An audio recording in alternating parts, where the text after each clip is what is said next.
মঙ্গলমারিতে ঝুমুর দেখতে গিয়ে এরকম ভাবে ডাইস কাঁপানো নাই দেখতে হবে কখনোই ভাবি নাই। আর এদের এরকম ভাবে নাই দেখে ছেলেরাকে এরকম ভাবে নাচতে হবে কখনোই ভাবছিলি না রে বাবা।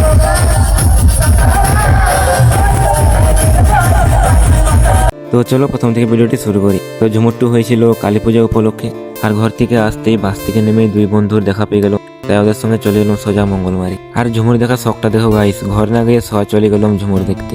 আর গাইস এত চড়চড়া রোদেও সবাই মিলে এরকম ভাবে বসে ঝুমুর দেখবে কখনোই ভাবিনি। তোমরা হচ্ছে যে এত চড়চড়া রোদেও ঝুমুর দেখতে এসছে, কিন্তু আমরা তো এসেছি ঝুমুর বালিকে দেখতে।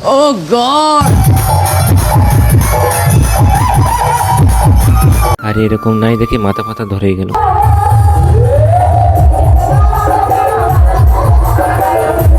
এত চড়চড়া রোদে ঝুমুর দেখতে এসে কালো হয়ে গেল, তাই আর না থেকে বাড়ির দিকে রওনা দিয়ে দিলাম। প্রায় 3টা বেজে গেছে, খিদায় হ্যাং হয়ে যাচ্ছে, তাই আমাদের কেটিএম ডুক নিয়ে বেরিয়ে পড়লাম তিনজনে।